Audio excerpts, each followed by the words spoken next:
Hello students, cell biology के nucleus organelles के अंतर्गत अपन अध्ययन कर रहे थे। इसके प्रीवियस 2 वीडियो मैंने आपको डाले हैं जिसमें हमने केंद्र की संरचना क्या है, केंद्र की परिभाषा क्या है और उसके केंद्र ऑर्गेनाइजेशन के क्या पार्ट हैं उनके बारे में डिटेल में अध्ययन कर लिया था। आज हम इसी के एक पार्ट पे जो वहाँ ब्रीफ में हुआ था उसको हम थोड़ा सा डिटेल में बात करें। देते जा क्रोमेटिन नेटवर्क। पुनः एक बार न्यूक्लियस की स्ट्रक्चर जो टिपिकल स्ट्रक्चर है उस पर आपको ध्यान केंद्रित करूंगा कि दैट इज द न्यूक्लियस। ये हमारा न्यूक्लियर मेम्ब्रेन है जिससे घिरी हुई संरचना न्यूक्लियस कहलाती है, जिसमें न्यूक्लियर पोर है। ये न्यूक्लियर एनवलप इसमें स्थित है न्यूक्लियर पोर। इसके अंदर जो भरा हुआ है पदार्थ वो न्यूक्लियोप्लाज्म कराएगा और धागे नुमा जो संरचना मिलती है ये that is the chromatin network और गोलाकार संरचना न्यूक्लियोलस और ये न्यूक्लियर मेम्ब्रेन एंडोप्लाज्म रेटिकुलम। तो ये जो क्रोमेटिन नेटवर्क है इसके बारे में आज इस वीडियो में थोड़ी सी चर्चा करेंगे। ये क्रोमेटिन नेटवर्क है, ये डायग्राम है ओरिजिनल डायग्राम इलेक्ट्रॉन माइक्रोस्कोप से लिया हुआ, जिसमें इस तरह के ये यहाँ ये क्रोमेटिन नेटवर्क लाइट और डार्क बैंड में ये न्यूक्लियोलस का पार्ट है और दैट इज ए यूक्रोमेटिन और हेट्रोक्रोमेटिन। यूक्रोमेटिन हल्का दिखाई दे रहा है और हेट्रोक्रोमेटिन डार्क में दिखाई दे रहा है। ये न्यूक्लियर नेटवर्क। जब हम क्रोमेटिन की बात करते हैं तो क्रोमेटिन या क्रोमेटिन नेटवर्क भी हम इसे बोलते हैं। जैसे केंद्रक में डीएनए आनुवंशिक पदार्थ होता है, ये प्रोटीन के साथ जटिल बनाते हुए पाया जाता है जिसे क्रोमेटिन कहते हैं। ये नाम फ्लेमिंग द्वारा दिया गया जिन्होंने इन रचनाओं का अध्ययन किया था। ये जेली समान पदार्थ है जो डीएनए, आरएनए, क्षारीय स्टोन प्रोटीन व नॉन स्टोन प्रोटीन से बना होता है। ये क्षारीय अभिरंजन ग्रहण करता है। केंद्र की अंतरावस्था में क्रोमेटिन धागे समान कुंडलित लंबी रचनाएं क्रोमेटिन तंतु या क्रोमेटिन पदार्थ कहलाती है। ग्रीक भाषा में लिए गए शब्द क्रोमा शब्द जो लिया इसका मतलब कलर से आसे रंगीन पदार्थ से जो क्षारीय अभिरंजन ग्रहण करता है।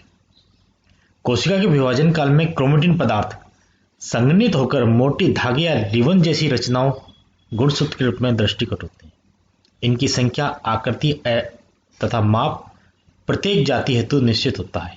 इस प्रकार क्रोमेटिन तंतु विस्तृत प्रकार के या वलनित अवस्था में गुणसूत्र बनाते हुए केंद्रक द्रव में पाए जाते हैं। और ये chromatin can be differentiated into 2 reason during interphase and early prophase, that is euchromatin and heterochromatin. Euchromatin lightly stand, ये लाइटली स्टैंड जो है यूक्रोमेटिन, और heterochromatin densely stand, dark stand लेते हैं, गहरा स्टैंड अभिरंजन लेते हैं, ये हेट्रोक्रोमेटिन। ये दोनों मिलकर क्रोमेटिन नेटवर्क बनाते हैं।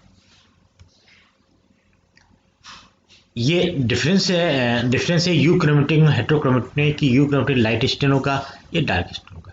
ये लेस टाइटली पैक्ड है क्रोमेटिन और ये टाइटली पैक्ड है, इसी कारण ये डार्क स्टेन लेते हैं। ये नॉट विजिबल है लाइट माइक्रोस्कोप में, जबकि ये विजिबल हो जाते हैं हेट्रोक्रोमेटिन पार्ट।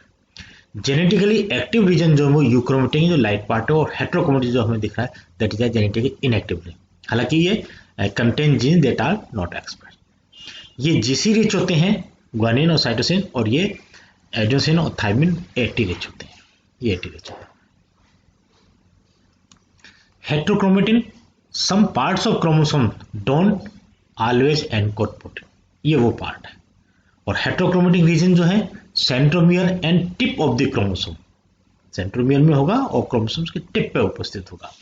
पैटर्न और यूक्रोमेटिन ने हेट्रोक्रोमेटिन ने euchromatin good markers for chromosomes characterization. इस तरह से ये दोनों का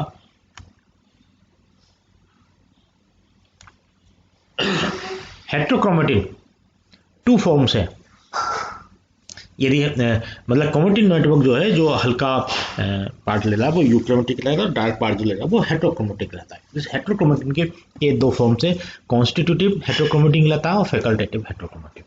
कॉन्स्टिट्यूटिव हेट्रोक्रोमेटिन का मतलब है रिमेन्स कॉम्पैक्टेड का परमानेंटली हेट्रोक्रोमेटिन रहता है ये पार्ट, और अराउंड सेंट्रोमियर के अराउंड है, इस तरह के ये हमेशा हेट्रोक्रोमेटिन रूप में होगा। और हाईली रिपीटेड सीक्वेंस है। हाईली रिपीटेड सीक्वेंस का मतलब होता है कि इसमें जो नाइट्रोजन क्षार है वो 80 का 80 GC जिसका है वो एक सीक्वेंस है, वो बार बार रिपीट होता रहता है, वो रिपीटेड सीक्वेंस इसमें होते हैं। फैकल्टेटिव हेट्रोक्रोमेटिक, ये आइदर हेट्रोक्रोमेटिक होता है या यूक्रोमेटिक में बदल सकता है, ये चेंजेबल पार्ट है, और ये पार्ट हमेशा परमानेंटली कॉन्स्टिट्यूटिव वो पार्ट है जो हेट्रोक्रोमेटिन बनाता है। एक्चुअल में हेट्रोक्रोमेटिन नहीं, ये कॉन्स्टिट्यूटिव हेट्रोक्रोमेटिन नहीं, हेट्रोक्रोमेटिन है, जबकि फैकल्टेटिव यूक्रोमेटिन में भी बदल सकता है। Females have 2 eggs, only one is transcriptionally active, other condensed होता है जो बार बॉडी के रूप में आता है। फीमेल में जो डबल एक्स होते हैं उसमें से ट्रांसक्रिप्शन जीन्स वाला वो पार्ट है वो केवल ओनली वन ट्रांसक्रिप्शन मैसेज से जाते हैं, दूसरा बार बॉडी के रूप में रहता है। क्रोमोसोम नंबर, सोमेटिक सेल्स में chromosomes occur in pair, 2 number similar shape and size होगा, होमोलोगस होंगे। Diploid number chromosomes found in nucleus of somatic cells, और haploid number chromosomes found in nucleus sex. ये एक क्रोमोसोम्स का diagram है, जिस तरह से हम बनाते हैं वो क्रोमोसोम्स है कि ये क्रोमेटिन नेटवर्क कंडेंस होने पर क्रोमोसोम्स का रूप ले लेते हैं। The interphase chromosome is present in highly extend nucleoprotein fibres called chromatin, और chromatin is the complex, chromatin किससे बना है, डीएनए का, आरएनए का एंड प्रोटीन, और ये प्रोटीन होती है प्रमुख रूप से हिस्टोन और कुछ पार्ट होता है non histone protein that makes up chromosome, ये क्रोमोसोम्स बनाते हैं। Each unreplicated chromosomes contains a single continuous DNA molecules, पूरा एक डीएनए मॉलिक्यूल्स कहलाता है। The mitotic chromosomes represent a highly condensed structure, cell division की माइटोसिस अवस्था में जो क्रोमोसोम हमें दिखाई देता है वो हाईली कंडेंस्ड स्ट्रक्चर होती है, बहुत कंडेंस हो जाता है, तो वो इसको हम क्रोमोसोम्स कहते हैं जो उसमें हमें देखने को मिलते हैं। ये सेल डिवीजन की अवस्था है जिसमें ये इंटरफेज अवस्था में क्रोमेटिन नेटवर्क दिख रहा है, जब हाईली कंडेंस होते हैं तो इस तरह से क्रोमोसोम्स के रूप में हमें दिखते हैं, दैट इज अ क्रोमोसोम। जो मेटाफेज अवस्था आ गई है अलग अलग, ये पूरी सेल है, सेल के अंदर ये न्यूक्लियस पार्ट जिसमें ये क्रोमोसोम दिखाई दे रहे हैं, इस तरह की अवस्था में ये आ जाते हैं। ये स्टैंडर्ड ह्यूमन कैरियोटाइप मतलब क्रोमोसोम्स हैं, ये एक डायग्राम है जिसमें ह्यूमन के जितने भी क्रोमोसोम्स हैं उनके बारे में बताया गया है, ये किस तरह से कितने संख्या, क्या आकार, शेप और साइज रहता है इनका। ये एक क्रोमोसोम्स की structure that is replicated chromosomes, और ये पी आर्म में, ये क्यू आर्म, छोटी आर्म में एक बड़ी आर्म, और इन दोनों के बीच में जुड़ गया ये सेंट्रोमियर जिसका मध्य कहलाता है काइनेटोकोर, और that is a sister chromatid, ये सिस्टर क्रोमेटिड कहलाएंगे। Each human somatic cell contain 23 pairs of different chromosome, diploid cells, और गैमेट में इस गैमेट जो कि स्पर्म एक सेल कहलाते हैं, have one set of 23 chromosomes, haploid cells. One number of each pair is derived from the individual's fathers and the other number is derived from the mothers. One of the chromosomes pair consists of the sex chromosomes. In normal males, the sex chromosomes are a Y chromosomes inherited from the father and an X chromosome inherited from the mother. ये हम सब जानते हैं कि sex chromosome जो भी normal mails में एक Y जो है फादर से था और X मदर से था, और ये 2X क्रोमोसोम जो है नॉर्मल फीमेल में one inherited from the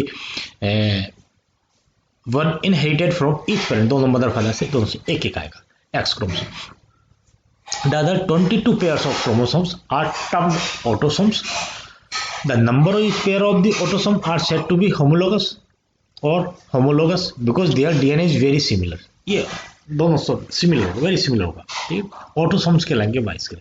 the X and Y chromosomes are not homologous of one another, इसलिए इनको एक्स और वाई करके अलग अलग काउंट करते हैं। ह्यूमन क्रोमोसोम्स है फिजिकल कैरियर जेनेटिक इन्फॉर्मेशन है, ये ज़्यादातर सभी में होता है, और packaging of DNA into chromosomes involve several order और डीएनए कोइल एंड फोल्डिंग, ये डीएनए, और ये जो लेवल ऑफ क्रोमेटिन ऑर्गेनाइजेशन बनता है ये क्रोमेटिन ऑर्गेनाइजेशन स्ट्रक्चर बनता है। ये एक प्रकार की संरचना आती है न्यूक्लियोसोम, जिसे न्यूक्लियोसोम कहते हैं। Structure of chromatin varies considerably as the cell progress through the cell cycle. The changes in structure are required to allow the DNA to be used and managed. इस क्रोमेटिन का क्या function है? Chromatin network जो packaging होता है, इसको अगला nucleosome में अगले वीडियो में हम बताएंगे डिटेल में कि किस तरह से पैकेजिंग होती है, किस तरह से ये न्यूक्लियोसोम स्ट्रक्चर बनती है। ये क्रोमेटिन नेटवर्क जो कि क्रोमोसोम्स के रूप में हो जाता है या हमें हेटेरोक्रोमेटिन यूक्रोमेटिन के रूप में दिखाई दे रहा है। ये एक समान एक ही चीज के अलग अलग नाम है। इसका क्या फंक्शन है? ये पैकेज करता है DNA into a smaller volume to fit into the DNA को एक छोटे से वॉल्यूम में फिट कर देता है, छोटे आकार में लेके कर जाए। और इसकी स्ट्रेंथ है कि DNA to allow mitosis and meiosis, mitosis और मियोसिस होने serve as a mechanism to control expression. जितनी भी सेल एक्सप्रेशन कर रही है उसका कंट्रोल की जो मैकेनिज्म है वो डीएनए के द्वारा है, न्यूक्लियस के द्वारा है, और वो क्रोमेटिन नेटवर्क ही करता है।